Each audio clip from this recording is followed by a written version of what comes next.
할렐루야. 10월 15일 토요일입니다. 창세기 말씀 35장 1절부터 15절까지 말씀을 읽고 은혜 나누도록 하겠습니다.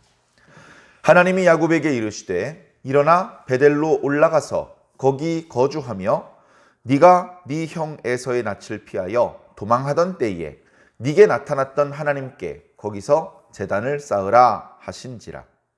야곱이 이에 자기 집안 사람과 자기와 함께한 모든 자에게 이르되 너희 중에 있는 이방 신상들을 버리고 자신을 정결하게 하고 너희들의 의복을 바꾸어 입으라.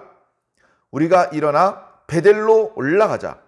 내 환난 날에 내게 응답하시며 내가 가는 길에서 나와 함께 하신 하나님께 내가 거기서 제단을 쌓으려 하노라 하매 그들이 자기 손에 있는 모든 이방 신상들과 자기 귀에 있는 귀고리들을 야곱에게 주는지라. 야곱이 그것들을 세겜 근처 상수리 나무 아래 묻고 그들이 떠났으나 하나님이 그 사면 고을들로 크게 두려워하게 하셨으므로 야곱의 아들들을 추격하는 자가 없었더라. 야곱과 그와 함께한 모든 사람이 가나안 땅 루스 곧 베델에 이르고 그가 거기서 제단을 쌓고 그 곳을 엘 베델이라 불렀으니 이는 그의 형의 낯을 피할 때에 하나님이 거기서 그에게 나타나셨음이더라. 리브가의 유모 드보라가 죽음에 그를 베델 아래에 있는 상수리 나무 밑에 장사하고 그 나무 이름을 알론 바굿이라 불렀더라. 야곱이 밧단 아람에서 돌아오매 하나님이 다시 야곱에게 나타나사 그에게 복을 주시고 하나님이 그에게 이르시되 네 이름이 야곱이지만은 네 이름을 다시는 야곱이라 부르지 않겠고 이스라엘이 네 이름이 되리라 하시고 그가 그의 이름을 이스라엘이라 부르시고 하나님이 그에게 이르시되 나는 전능한 하나님이라 생육하며 번성하라. 한 백성과 백성들의 총회가 네게서 나오고 왕들이 네 허리에서 나오리라.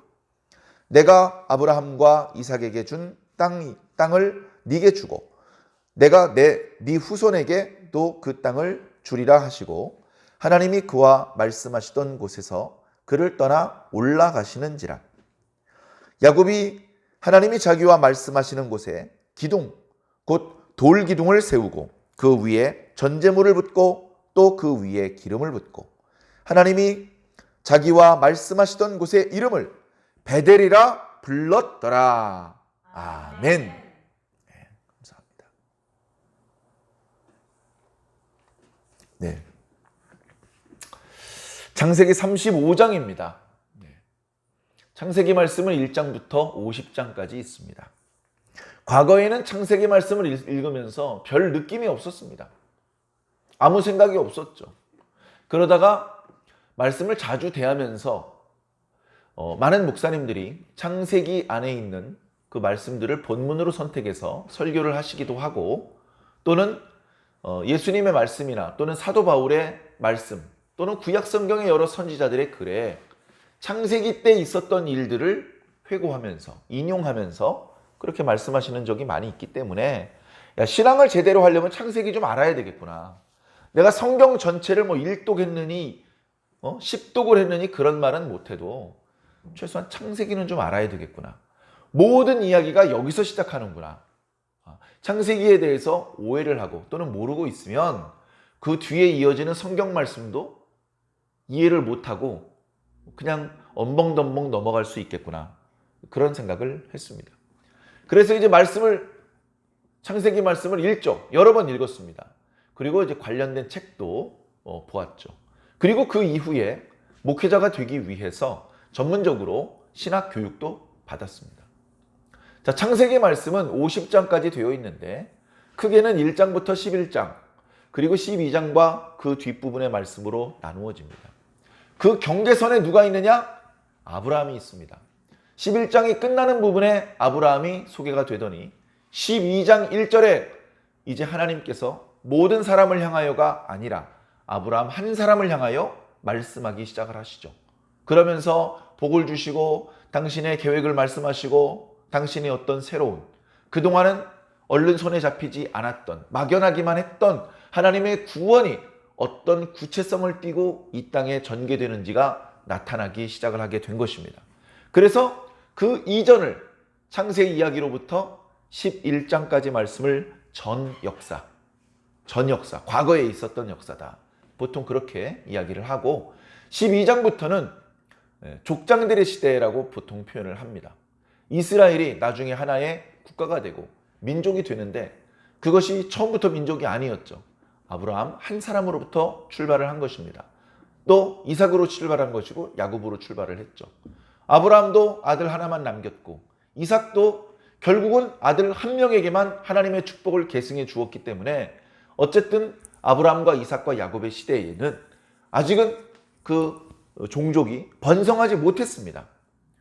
야곱이 늙을 때쯤 되어서 겨우 이제 12아들과 이제 큰 아이들도부터 손주를 낳기 시작을 한 것뿐이지 정말로 번성했다고 말하기에는 상당히 민망한 상황이었죠. 하나님의 축복이 워낙 엄청난 내용이었기 때문에 아직은 그 내용에 조금 더 가까워 보이지 않는 그런 상황이었습니다. 그럼에도 불구하고 인간적인 관점에서 수명이 짧고 또 마음이 조급한 이런 입장에서는 아직도 안 이루어지고 왜 이러는 거야? 이런 어떤 조급한 마음이 들 수 있지만 하나님께는 절대 너무 일이 느리게 진행되고 그런 것이 아닙니다. 하나님께는 딱 적당하게 하나님께서 본래 생각하셨던 속도로 하나님의 뜻이 전개되기 시작했던 것이죠. 그래서 그 뒤에 12장부터 50장까지 말씀을 다시 나누어 보면 25장에 아브라함이 죽는 이야기가 나옵니다. 그리고 오늘 시작된 35장에 이삭이 죽는 이야기가 나오죠. 저 뒤에 49장에 야곱이 죽고 50장에 요셉이 죽는 이야기가 나옵니다. 그렇게 함으로 해서 모든 성경의 이야기가 출발하는 창세기의 어떤 스토리가 일단 마무리되게 되는 것이죠. 창세기가 끝나고 출애굽기가 시작될 때까지는 최소 100년 이상, 200년 이상의 시간적인 간격이 있습니다. 너희들이 애굽에 갔다 400년 만에 돌아올 것이다. 그래서 내려가가지고 거기서 아이를 낳고 뭐 여러 가지를 계산해도 아무리 짧게 계산해도 250년 이상 시점을 두고 하나님께서 이제 역사를 하시는 또 그런 모습들이 이제 뒤에 나타나게 되는 것이죠. 창세기가 없는 출애굽기는 있을 수 없습니다. 출애굽기가 없는 레위기 가능합니까? 성막도 없는데 무슨 성막에서 제사 규례 뭐 필요해요? 애굽에서 나오지도 않았는데 무슨 출애굽이 필요합니까? 민수기도 필요 없네요. 아니 애굽에 들어간 적이 있어야 나오지. 창세기가 없으면 모세오경 전체가 다 무너지는 것이고 모세오경이 없으면 구약성경이 무너지는 것이고 구약성경 없는 신약성경이 어디 있습니까? 다 한 분 하나님께서 주신 말씀이고 그분이 처음부터 의도하셔서 지금 이렇게 아브라함 때로부터는 매우 먼 후대의 이야기지만 예수 그리스도께서 이 땅에 오게 하시고 예수님을 믿고 오늘 우리들이 다시 하나님의 나라에 돌아갈 것을 꿈꾸고 소망하고 있는 이런 형국에 있는 것입니다. 이제 하나님 나라에 다시 돌아가기 직전의 시대에 살고 있는 우리로서 과거 하나님께서 창세시대 때 무엇라고 말씀하셨는지 자세히 살펴보는 것은 정말 중요합니다. 그 뜻을 모르고 우리 나름대로 아마 하나님의 뜻은 이런 걸 거야 이런 우리들의 짐작을 기준으로 신앙을 했다가는 천국은 고사하고 지옥 아랫목으로 떨어지기 십상이기 때문에 그렇습니다. 내 짐작과 내 바램을 잠시 내려놓고 하나님의 뜻, 하나님께서 원하시는 부분, 하나님께서 사용하시는 방법 그것을 자세히 살펴보고 하나님께서 이런 방법을 좋아하시는구나. 하나님께서 이런 식으로 일하셨었구나. 하나님의 뜻은 이것이구나. 그 하나님의 뜻이 아브라함, 이삭, 야곱 시대의 하나님의 뜻이나 오늘 우리들의 시대의 하나님의 뜻이나 크게 다르지 않구나. 그렇다면 고대의 노아 때, 아브라함 때 있었던 이야기를 통해서 오늘 현실을 살고 있는 우리들에게도 중요한 교훈과 삶에 지침을 줄 수 있겠구나. 마귀가 일하는 방식도 과거에 아담을 에덴 동산에서 범죄하게 만들었을 때의 방식과 아직 크게 다르지 않습니다.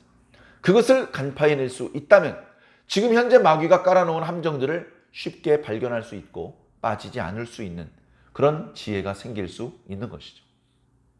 어떤 분이랑 이제 대화를 하다가 그런 이야기를 했습니다. 내가 교회에서 여전도회 활동을 하는데 교회에서 뭐 이렇게 찬양도 준비하고 뭐 봉사도 하고 청소도 하고 해야 되는데 이렇게 둘러보니까 일할 만한 사람이 아무도 없더라는 겁니다. 일할 만한 사람이 아무도 없더라는 겁니다. 예배 드리면 끝나자마자 도망가는, 그냥 명단만 받았을 뿐이지 전화 연락을 해서 예배가 없는 날 나오라고 하고 예배가 없는 날 와서 우리끼리 기도해야 하고 우리끼리 봉사하고 우리끼리 전도하고 이걸 하자고 말할 수 있는 사람이 없더라는 겁니다. 그래서 눈물도 많이 흘리고 그런 버거운 사명을 주신 하나님 원망도 했었고, 그런데 결국 그 사람들이 나중에는 뛰어난 일꾼이 됐습니다. 그 이야기를 저에게 해준 분보다 더 열정적인 일꾼이 됐습니다. 그래서 어떻게 그렇게 됐습니까? 말씀을 들었답니다. 예배 시간에 말씀 듣고 교회에서 교육해 주시는 여러 교육 프로그램에 열심히 참여하고 말씀을 듣고 또 듣는데 재밌어 하더라는 겁니다. 예배 시간에 강단에서 본문을 중심으로 모여있는 성도들을 향해서 말씀을 선포해 주시는 그 말씀은 그 말씀대로 좋고, 그리고 그 이외에 뭐 성경 공부라든가 아니면 무슨 일꾼 교육이라든가 아니면 뭐 성경 대학이라든가 그런 여러 가지 이제 프로그램들이 있어서 참여를 해보면 거기는 이제 예배 스타일이 아니고 성경 공부 스타일로 이렇게 말씀을 가르쳐 주시는데, 예배 시간에는 그렇게 자세히 설명을 안 해주셨는데 그런 성경 공부 시간에 자세히 설명을 해주셔서 궁금증도 해소가 되고, 그리고 성경을 개인적으로 읽거나 강단을 통해서 들을 때 놓쳤던 부분들을 많이 이렇게 느끼면서 배우면서 그래가지고 일꾼이 결국 되더라는 겁니다. 시키지 않았는데도 일을 하더라는 겁니다. 그래서 제가 그렇게 말했습니다. 말씀이 하나님의 백성을 만드네요. 말씀이 하나님의 백성을 만드는 겁니다. 말씀이 예수님의 제자를 만드는 것이고 말씀이 천국 백성을 만드는 겁니다. 말씀을 안 들었는데 위대한 일꾼이 되었고 하나님의 마음을 시원하게 해드리고 엄청나게 많은 공로를 세우고 전도의 열매를 맺고, 어림없는 소리입니다. 말씀이 하나님의 백성을 만드는 것입니다. 말씀이 일꾼 만들고 말씀이 목사를 만들고 말씀이 권사를 만들고 장로를 만드는 겁니다. 저와 여러분들은 얼마나 말씀을 들었습니까? 아이고, 저 말씀 또 하시네. 그렇게 귀에 딱지가 앉을 정도로 정말 많이 들으셨습니까? 이 말씀 그렇게 잘 하십니까? 그러면 이제 어디 가서 예배 끝나고 다른 어떤 모임에서 여러분들이 리더 역할을 했을 때는 이 말씀을 그들에게 가르쳐 줄 수 있습니까? 아직 말씀을 더 들으셔야 됩니다. 아직 더 들으셔야 됩니다. 육상 선수가요, 바톤을 들고 뜁니다. 바톤 없이도 뛸 수 있어요. 바톤 없이 뛰면 바보입니다. 괜히 힘 빼는 거예요. 언제 뛰어야 돼요? 바톤이 손에 쥐어지면 그땐 죽을 힘을 다해서 뛰어야 됩니다. 숨이 턱에 차오르지만 숨 쉬는 거 조금 있다 바톤 넘겨준 다음에 쉬고, 지금은 숨도 안 쉬고 뛰는 거죠. 죽는 줄도 모르고 막 뛰는 겁니다. 말씀 듣는 시간이 바톤을 받는 시간입니다. 왜 일을 안 해? 바톤이 없으니까요. 그 말씀을 듣습니다. 말씀을 듣다 보니까 영적으로 예수님께서 내 손에 바톤을 쥐어주신 게 느껴집니다. 그러니까 뛰는 거예요. 아이고, 예수님께서 나한테 이런 은혜를 베풀어 주셨는데 내가 이걸 쥐고 가만히 있을 수 있나? 청소라도 해야 되고 운전이라도 해야 되고 주방에서 봉사라도 해야 되고 어떤 형태로든 내가 할 수 있는 걸 해야지. 처음에 한 가지 하다 두 가지 하다 세 가지 하다가 피곤할 정도로 주님을 위해서, 교회를 위해서, 성도들을 위해서 일하는 일꾼으로 바뀌는 겁니다. 영적인 거예요. 말씀을 들었는데 지식만 쌓이고 야 내가 얼마나 말씀 구절을 많이 하는지 알아? 이렇게 교만해질 거면 안 배우는 게 낫죠. 그러나 말씀을 들을수록 머리가 숙여지고 말씀을 들을수록 눈물이 눈시울이 뜨거워지고 가슴이 뜨거워지고 도무지 얌전 빼고 앉아 있을 수가 없는 발등에 불이 떨어진 사람처럼 펄쩍펄쩍 뛰어 돌아다니면서 일하는 일꾼이 되어야 하는 것입니다. 자, 본문 말씀을 본격적으로 말씀드리기 전에 조금 서론이 길었는데요. 우리들의 신앙을 각자 점검해 보시기를 부탁을 드립니다. 자, 지난 34장 야곱에게는 매우 불미스러운 일이 벌어졌던 그런 말씀이었습니다. 자, 그러나 그 일이 이제 지나갔습니다. 이미 일은 저질러졌습니다. 야곱의 계획대로 세겜성 언저리에 자리를 잡고 큰 돈을 버는 일은 이제 물 건너 갔습니다. 그나마 남아있는 가족들의 생명을 보존하고 가지고 있던 재산을 보존하기 위해서는 빛의 속도로 그 자리를 벗어나야 됩니다. 그 동네 사람들을 몰살시켰기 때문에 그 동네 사람들과 같은 부족 사람, 같은 친인척들이 살고 있는 마을에서 어떤 놈이 우리 아들을 죽였어! 이러면서 그 흉기를 들고 야곱과 그의 가족들을 죽이려고 추격해 왔다가는 다 죽는 겁니다.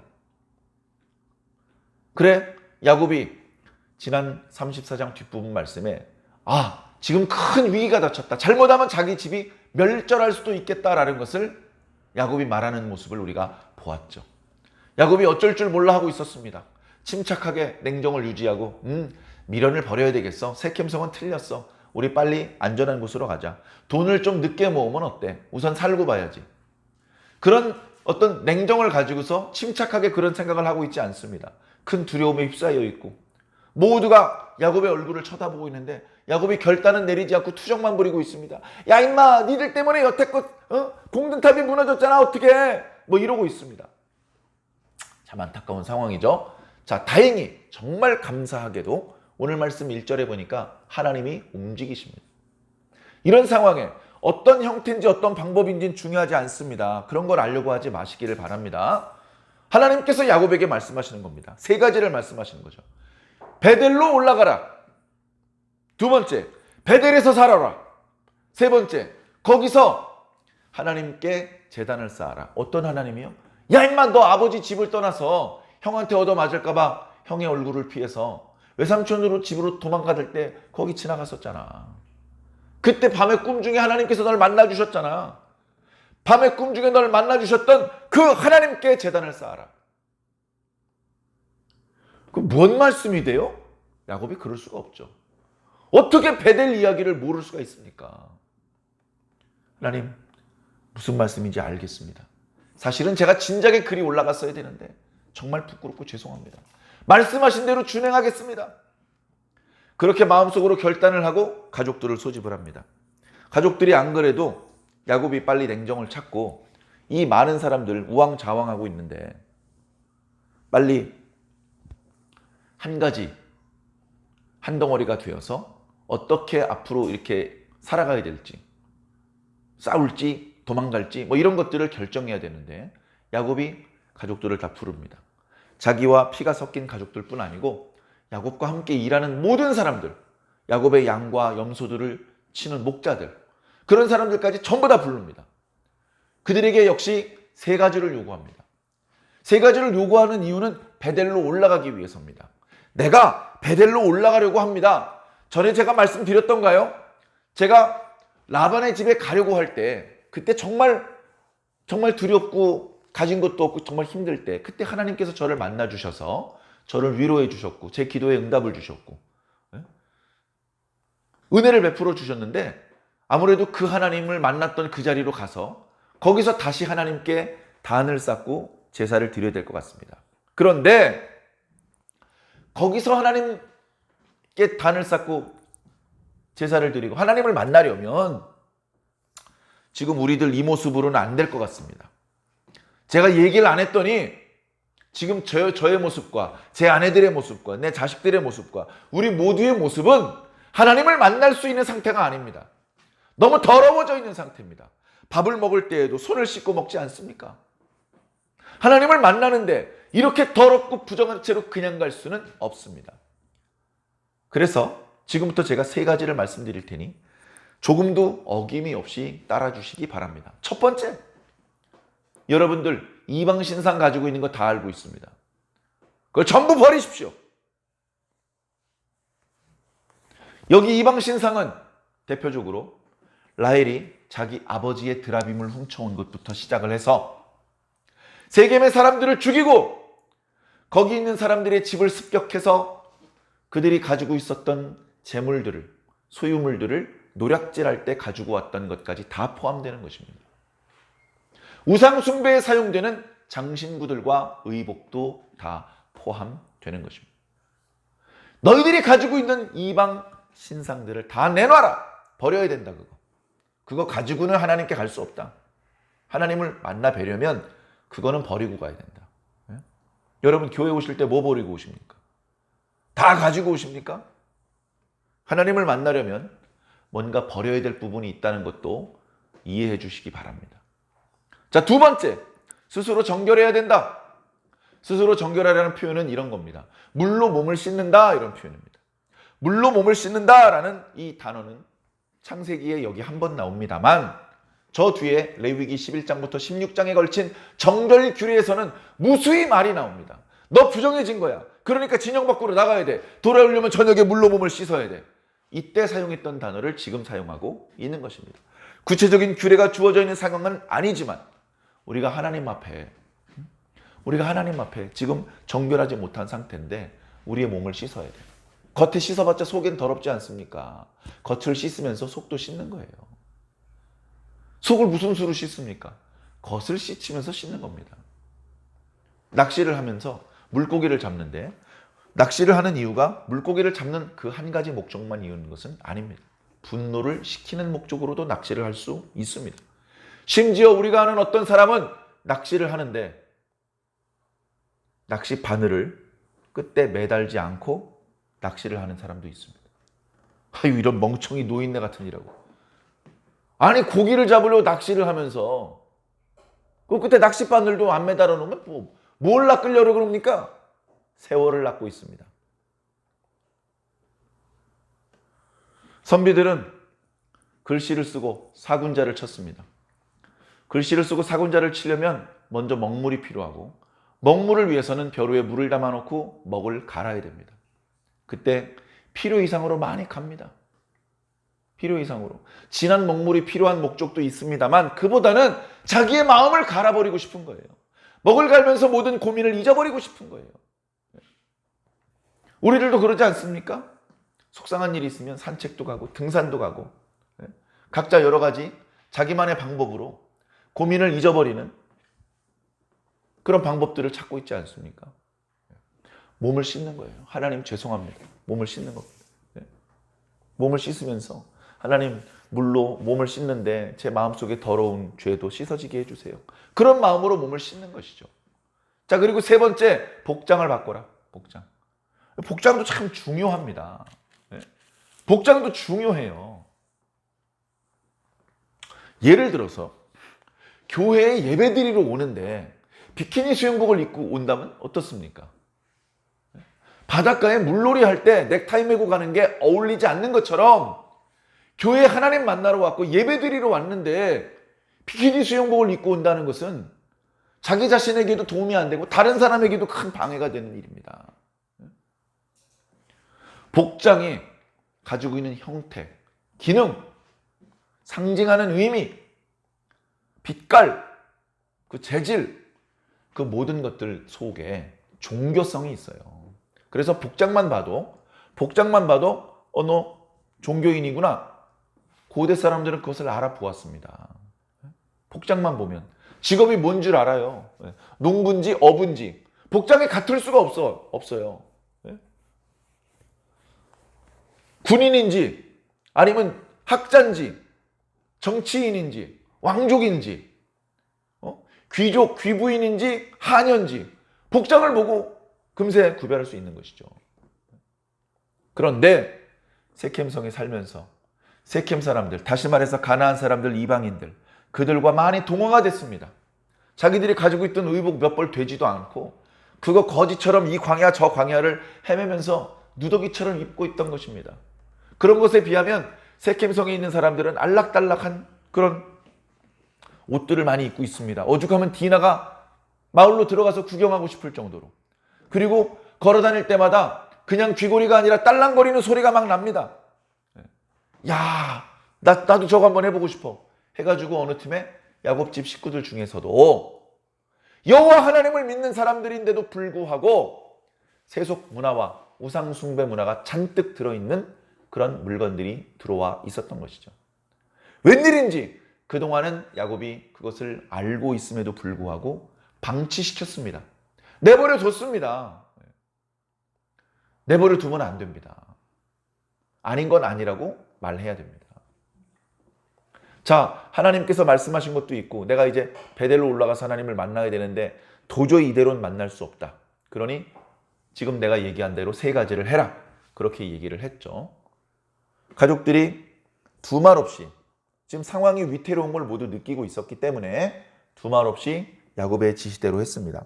상당히 많은 이방 신상들과 드라빔 같은 거, 이방 신상이라고 해가지고 돌로 된 막 엄청나게 무슨 스톤헨지 이런 거 생각하시면 안 되고요. 그냥 가지고 다닐 수 있는 우리 핸드폰만한 크기의 우상들이 엄청나게 많았던 시대입니다. 그것들을 전부 다 사람들이 야곱에게 가지고 나왔어요. 야곱에게 가지고 나와서 야곱이 그것을 모아다가 세겜 근처에 큰 상수리 나무 아래 묻어버립니다. 다 거기다 세겜에다 묻어버려요. 이 세겜에서 몇백 년 후에 여호수아가 죽기 직전에 고별 설교를 합니다. 여호수아 24장에 야, 니들 언제까지 하나님과 가나안 신들 사이에서 왔다리 갔다리 할래? 나와 내 집은 오직 여호와 하나님만을 섬길 거야. 그러니까 너희들도 가나안 신앙을 다 내버려. 야곱의 가족들이 야곱에게 반납했던 것처럼 전부 다 버려가지고 땅에다 묻어버려야 됩니다. 그것도 세겜이었습니다. 여호수아가 이야기했던 것도. 그래, 세겜의 모든 불미스러운 일들과 부끄러운 일들을 땅에 묻어버리고 베델로 가는 것이죠. 이때 무엇이 문제입니까? 몇 차례 말씀드렸던 것처럼 주변 고을 사람들이 살육기계를 들고 추격해오는 것이 문제입니다. 야곱이 그것을 무척 경계하고 두려워했었죠. 정말 감사한 것은 하나님께서 이번에도 도와주십니다. 하나님께서 추격해오던 라반의 일행들에게 하나님께서 경고하셔서 야곱과 그의 가족들을 해치지 못하게 하셨고, 에서에게는 어떻게 하나님께서 그 마음을 움직이셨는지, 에서도 400명을 끌고 와서 야곱을 위협하고 죽이려고 했었던 그런 마음이 바뀌어져서 야곱을 도와주고 보호해주는 그런 상황으로 뒤집어 놓으셨죠. 지금도 상황이 비슷합니다. 주변 사람들이 알았어요. 세겜에 있는 남자들이 다 죽었다. 누가 죽였어? 야곱이라는 사람의 아들들이 죽였대. 야, 그놈들 살려둘 수 있어? 그놈들 다 쫓아가서 죽이고 그놈들이 훔쳐간 물건들, 그놈들이 사로잡아간 사람들 전부 다 되찾아오자. 그렇게 얘기를 했겠죠. 그랬는데 하나님께서 어떤 방법, 무슨 방법을 썼는지는 알려고 하지 마십시오. 성경에 말씀하고 있지 않으니까. 우리는 성경이 보여주는 데까지 보고 보여주지 않는 곳에서는 눈을 감아야 됩니다. 자, 어떤 방법인지는 중요하지 않지만 하나님께서 그들을 두렵게 하셨어요. 야곱을 추격하는 것을 깨름직하게 만드셔가지고 아무도 야곱을 추격해오지 않습니다. 어떤 의미에서는 세겜에서 베델까지 거리가 멀지 않아요. 세겜에서 베델까지 거리가 멀지 않다고요. 베델에 정착을 했잖아요. 그러면 세겜 주변에 있는 사람들이 언제든지 베델에 살고 있는 야곱을 공격하러 올 수 있어요. 하나님께서 두렵게 해주지 않으셨다면 베델 정도로 도망가는 게 아니고 다시 가나안 땅 밖으로 도망가야 될지도 몰라요. 그러나 하나님께서 두렵게 해오셨기 때문에 야곱이 어디에 정착을 하든 아무도 야곱을 추격하지 못했던 것입니다. 자, 드디어 베델에 도착을 했습니다. 베델에서 하나님께 단을 쌓고 제사를 드립니다. 그리고서 거기서 엘베델이라고 말을 합니다. 엘베델이라는 뜻은 베델의 하나님이란 뜻입니다. 제사를 드릴 때 가장 중요한 장면이 하나님을 부르는 것입니다. 하나님의 이름을 부르는 것입니다. 하나님의 이름을 부르면서 그것이 자체가 자신의 신앙 고백입니다. 그냥 하나님이라고 하지 않고 전능하신 하나님이여 라는 고백을 한다면 나는 하나님께서 전능하신 분이라고 믿습니다 라는 신앙 고백이 함께 들어가 있는 것이죠. 자비의 하나님이시여 라고 하나님을 부르면 하나님께서 앞으로 저에게 많은 자비를 베풀어 주시기를 바랍니다. 이런 소망이 담겨져 있는 거라는 거예요. 지난번에 세겜에서는 뭐라 그랬습니까? 엘 엘로헤 이스라엘이라고 말했습니다. 하나님은 에서의 하나님이 아니라 이스라엘의 하나님이시다 라고 고백을 한 것이죠. 여기서는 베델의 하나님, 전에 나를 만나주셨던 바로 그 하나님이라고 고백을 한 겁니다. 신앙은요, 기억에서 시작됩니다. 공부 잘하려면 기억력 좋아야 되잖아요. 신앙 잘하려고 그러면 기억력이 좋아야 됩니다. 과거에 하나님께서 자신에게 베풀어 주셨던 은혜를 깡그리 잃어버리는 순간 변절자가 되는 것이죠. 맞아. 그때 베델에서 하나님 나 만나주셨죠. 나 그때 정말 힘들었는데. 근데 꿈 중에 하나님께서 내 머리 위에 사닥다리가 서 있는 걸 보여주셨잖아. 그때 그 사닥다리 끝에 하나님께서 서 계시면서 나한테 주셨던 말씀들, 그걸 어떻게 잊어버려? 생생하게 기억하지. 그게 기억나니까 세겜을 뒤로 하고 베델로 올라갈 수 있었던 것입니다.